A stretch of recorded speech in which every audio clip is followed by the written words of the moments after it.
Hello, I want to talk about Herbert McCabe. McCabe was one of the most important Roman Catholic theologians writing in English at the end of the 20th century, yet he's severely underrated, his books are underread, he's little known about outside the English-speaking world, certainly. McCabe was a Dominican friar. That means he was a member of the Order of Preachers, founded by St. Dominic in the 13th century, with a particular ministry of preaching and teaching. This is reflected in his published output, which largely consists of sermons and talks, occasional pieces written in Dominican journals. Really, that preaching ministry comes through his work.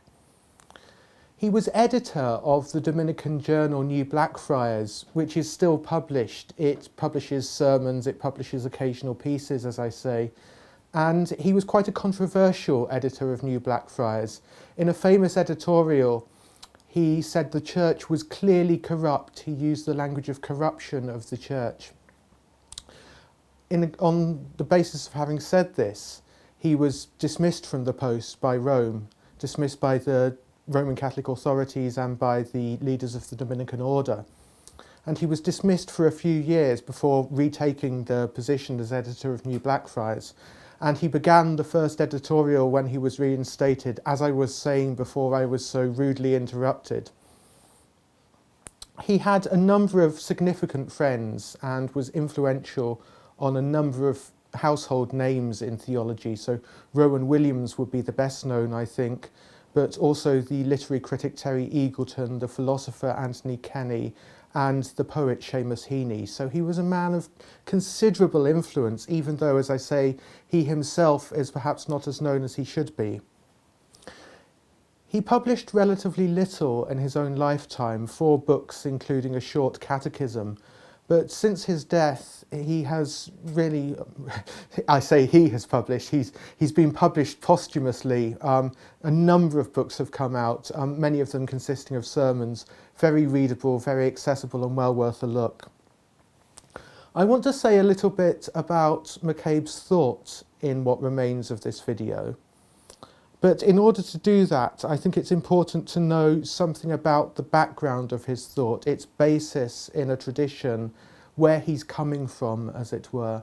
And he's really coming from a deep engagement with St. Thomas Aquinas, the 13th century theologian and philosopher, himself also a Dominican, a member of McCabe's order. McCabe draws on Aquinas deeply. He's steeped in Aquinas' thought. He articulates his ideas beautifully, sometimes radicalizing them, and we'll see more about that later. He draws on Aquinas and presents him for the contemporary world. As with Aquinas, there are really 2 main strands to McCabe's thought. There's thought about God, and then there's thought about human beings in the light of God. So what we would call theologically the doctrine of God on the one hand, and theological anthropology, the doctrine of human beings in the light of God, in the light of divine revelation on the other. So let's start by talking about McCabe's ideas on God, and then come on to his ideas on human beings.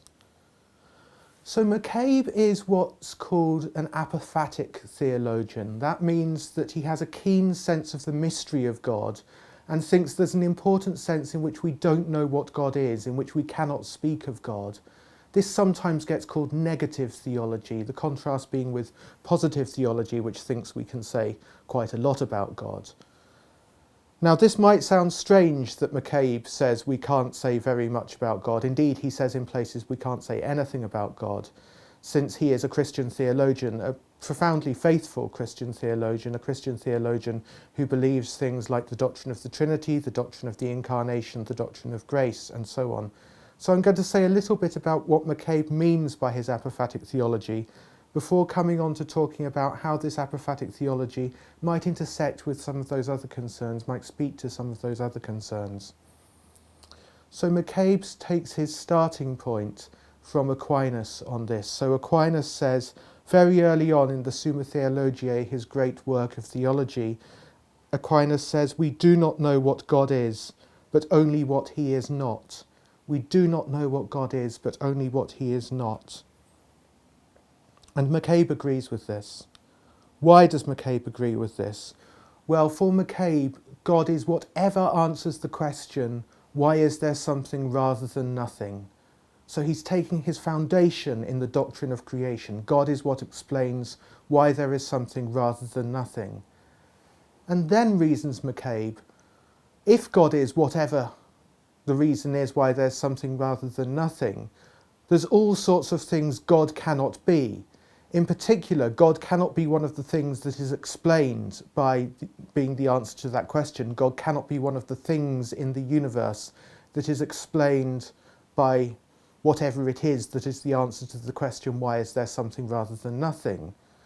Now, the problem now is that our language and our thought are equipped to refer to, describe, think about things in the world. And God, as we've just said, is not one of those things in the world. So God is radically beyond our language and our thought. So, says McCabe, we cannot know what God is.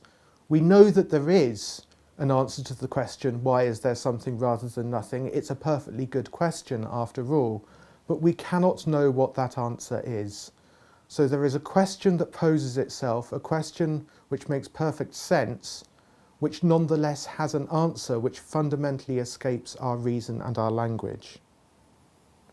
So God is not a thing. God is not an inhabitant of the universe. God is not even, as McCabe says in sort of paradoxical words, God is not even a god. God is not one of the gods. McCabe at one point takes the Ten Commandments to be, as he puts it, an atheist manifesto because it says there are no gods. God is not a god. God is not a top person. God's not the biggest thing in the universe.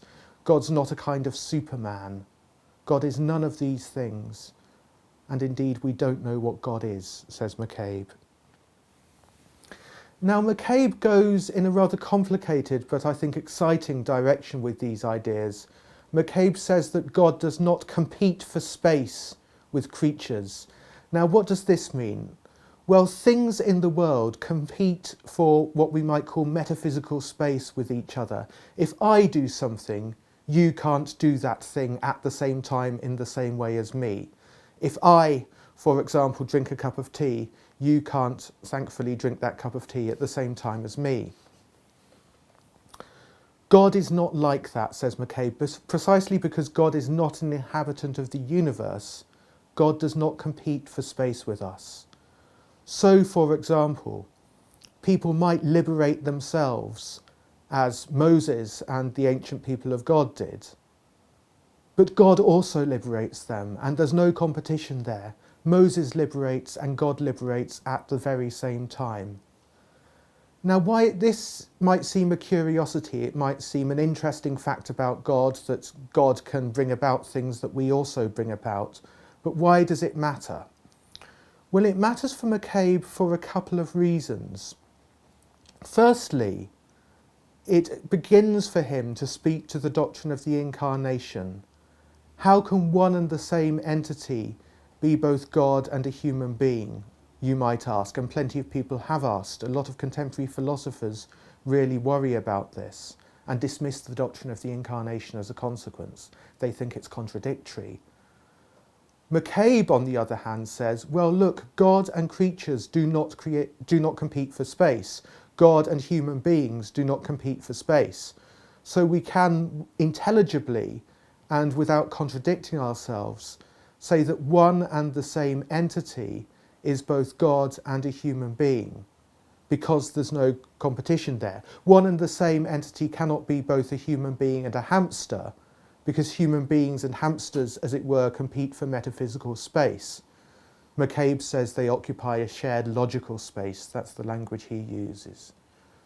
But God and human beings do not compete for space, do not occupy a shared logical space. So although we can never understand the incarnation, it remains a mystery. We can at least see that it's not contradictory to say that God becomes a human being, that one and the same entity is God and a human being.